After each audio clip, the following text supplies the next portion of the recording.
چیف سیکرټري فیصله دا کړې چې یاره په سرکاري سکولونو کې به دا پرایویټ سکولونو امتحان هغه ورکړل کېږي. موږ سره په دې موقع باندې د پین ضلعي ترجمان سجادي تورنځی موجود دی. هغه سره به خبرې اترې کوو. دواړه خونې دي. یو خوا خلک وایي چې ښه ده پرایویټ خالونه خرڅېدل، پرایویټ خالونه به پوزیشنونه اخیستل، پرایویټ خالونه به بورډ کې چې کوم دی نو ملي بګت کوو، خالونه کې واشروم، فرنیچر، جنریټر. په پرایویټ سکول کې چې یو ماشوم 10,000 او 15,000 فیس ورکوي هغه مور پلار چې کوم دی دغه سهولت له هم لیږي ورسره ټیچر ورته ښودنه کوي. دا ټولې خبرې سجاد صاحب ډېره زیاته مننه د وخت راکولو. نظري ته په کوم نظر ګورئ؟ بسم الله الرحمن الرحیم.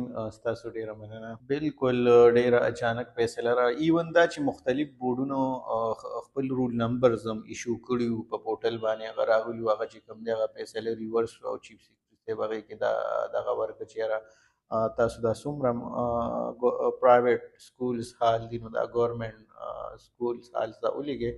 خو ممکنه په نظر نه راځي غالبا چې هغه فیصله هغې اوس په خپله چې کوم دی د هغې خپلې خبرې نه رستو کېږي ځکه د دغه نزاکت احساس ورته وشو.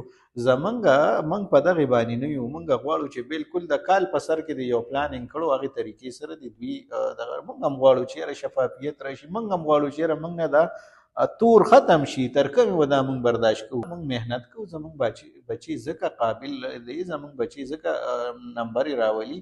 بهرحال اوس چې کومه فیصله ده او کوم ماته اندازه زموږ خو دا لایحه عمل دی زموږ مین ایشو چې هغه دا وه چې یاره یو والدین موږ له بچي رالیږي او دا اوس نور حالونو ته ځي دا سیکیورټیز چې کوم حالات دي دوی په خپل هغه ترټ دغه ورکړي دي نو دوی به څوک ذمه داري بس زموږ خو دغه یو دغه دی. او که موږ ته داسې ولګېده چې یاره دغه حالونو کې زموږ بچي سره زیاتې کېږي نو بیا زموږ رایټ دی موږ به د هغې تپوس کوو. عدالت هم زمونږ تللی دي صوبایي سطح باندې هغې عدالت ته تللی دي. هغه زما په خیال فیصله محفوظ شوې ده. خو اوس چې موږ کوم وکتل نو دوی هم د خپلې فیصلې نه په بیک فوټ باندې شو. دوی هم چې کوم دی څه میجورټیز واپس هم هغه بحال کړل کوم چې پرایویټ سکولز وو بعضې پکې ګورمنټس ته ولېږل ځکه چې دوی اکاموډیټ کولی نه شو.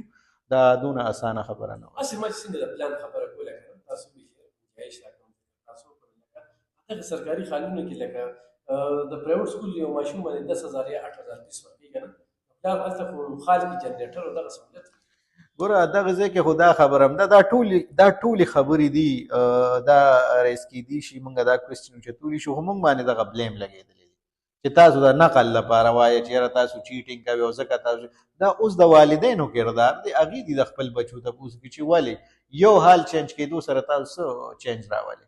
ما خو ورته ووایي پیپر څوک تیاري سرکار تیاري ډیوټي څوک لګوي سرکار لګوي پیپر څوک چې کوي سرکار لګوي. نو دې کې د پرایویټ سکول یا د پرایویټ کالج څه کردار پاتې شو. سټیک هولډر وو پکار وو چې موږ اعتماد کې اخیستو موږ سره ناست وو. موږ هم غواړو چې زموږ په دې ملک کې زموږ په دې صوبه کې زموږ په دې ضلع کې په ایجوکیشن کې ریفارمز وشي دې کې شفافیت راشي.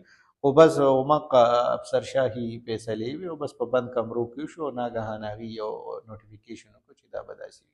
عام رایه عامه چې کوم دی د هغې عمده تاثر دی چې یاره پرایویټ سیکټر بس ټول نقل دی. نه پرایویټ سیکټر خپل محنت کوي.